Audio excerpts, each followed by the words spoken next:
From the Ray Simon Studio at Utica University, this is UticaTV News.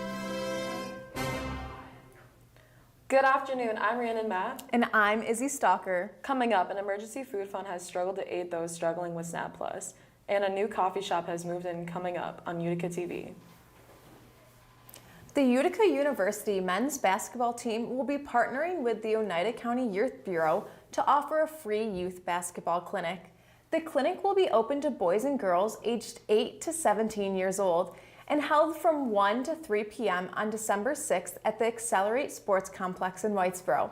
This clinic will be a great opportunity for young players to develop their skills while working with some of the best, with Utica coaches and players running the clinic. Participants will even get the opportunity to get autographs from the Utica players at the end of the session. If you are or know anyone that is interested, they can register online at oneidacountyny.gov/departments/youth bureau.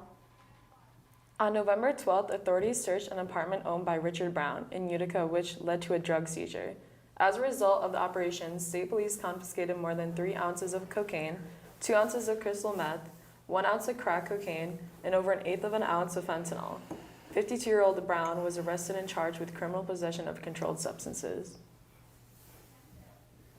Stuff the Moose with the Utica Activity Board. On November 21st, our UAB invites us to a unique event with the Stuff the Moose at the Strebel Lounge. The event will be held from 12 p.m. to 3 p.m. It's first come, first serve, as there are limited moose, so if you are interested, you better get there fast. For further information, follow their Instagram at UAB1946. Utica University plans to cut over 40 programs between December and May.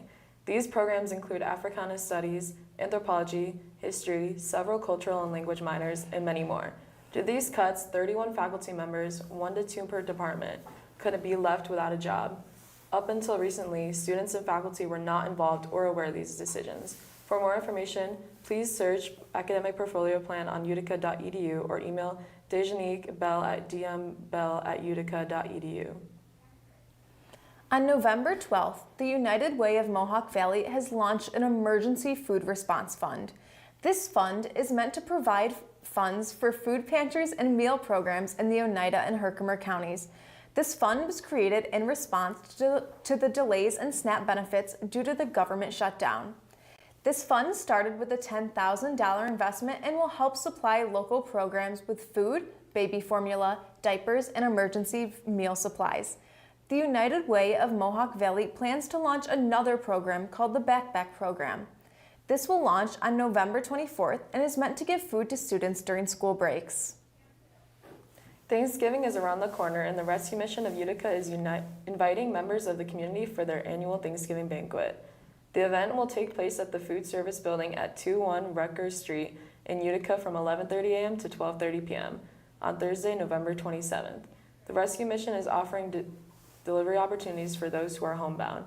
If you call 315-731-645 extension 2100 before November 25th, you may have a meal by 1 p.m. delivered to you. The Rescue Mission welcomes everyone wanting some company and food on this holiday of gratitude. A brand new spot is brewing a big buzz. After receiving lots of love in the greater Utica area with their mobile coffee truck this summer, Latte Love has officially settled into a permanent home. The cafe leapt into the spotlight at Big Apple Plaza, and after its much anticipated opening day on Saturday, the shop was met with long lines, packed crowds, and coffee lovers pouring in. The grand opening brought special deals, a festive atmosphere, and non-stop community support. Latte Love is serving up creative drinks like banana bread and fruity pebble lattes, plus a Teddy Graham shaken espresso. To support the new store, follow them on Instagram at latte.love315 or on Facebook at Latte Love. Crews respond to a morning fire in New Hartford on Graham Avenue. Officials are investigating a house fire that broke out Monday morning on Graham Avenue shortly after 10 a.m. It is not yet known whether anyone was inside the residence when the fire started. Fire crews from Clayville assisted New Hartford firefighters in containing the fire. The cause remains under investigation, and authorities are urging the public to stay clear of the area for now. Temperatures are rising and falling throughout this week. Lake effect snow is expected throughout today and into later tonight. Temperatures will drop into the mid to upper 20s with almost 45-mile-per-hour wind gusts. Tuesday temperatures are expected to rise into the mid to upper 30s with lows in the 20s later in the day. The rest of the week, you can expect the temperature to slowly rise to lower 50s and lower 40s. Rain showers will be coming from the Great Lakes Thursday and Friday. This past Friday, more than 650 families waited in line to receive food at St. John the Baptist Church in Rome. It is estimated that over 10 tons of fresh food were available for the families struggling with the government SNAP benefit delays.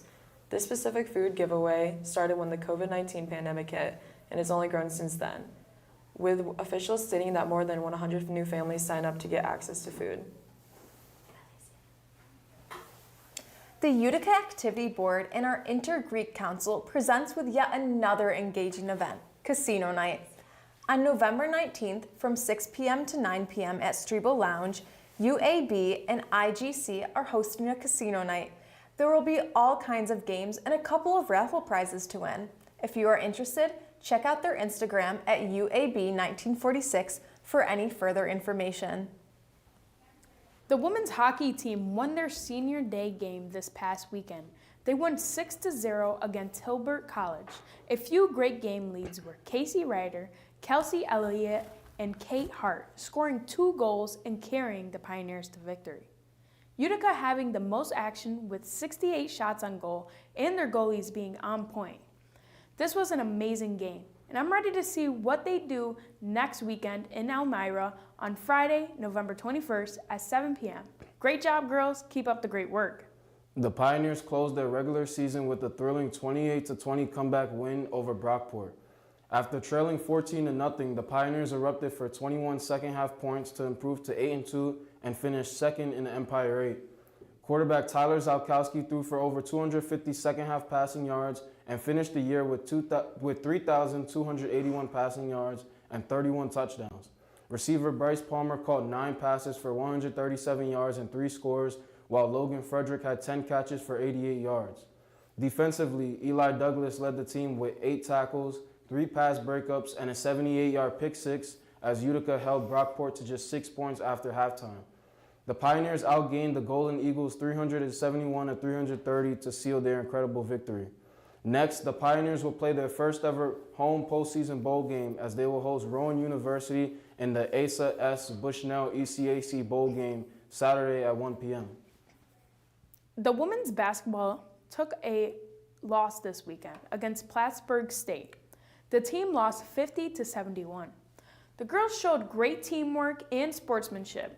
A couple of game leaders were Mackenzie Simmons, Vanessa Hall, Jayla Bell, and Jida Larson, each of them scoring more than 4 points.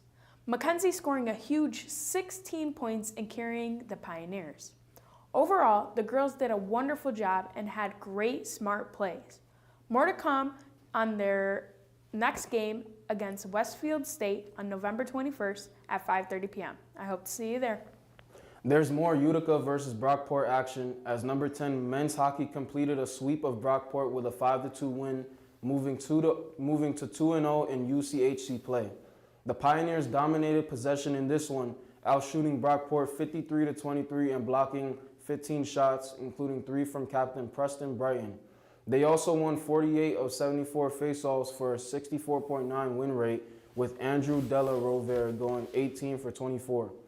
John Gutt led the team with 2 goals and 1 assist on 3 shots, while Nick Ahern added 1 goal and 2 assists.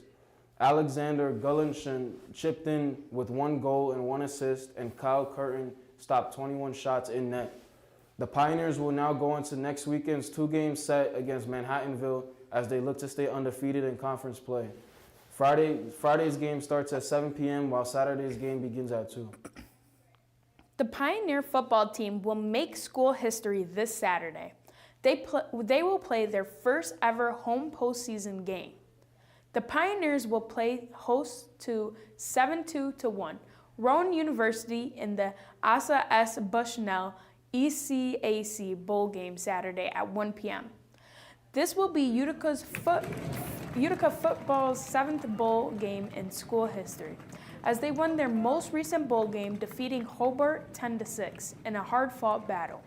Utica is looking for their third bowl win in school history, as they won the ECAC Scotty Whitelaw Bowl in 2018 versus Ithaca, and the 2023 ECAC Clayton Chapman Bowl versus Harbor. That's all for today. Have a great rest of your day. See you all next week. Fear the Moose.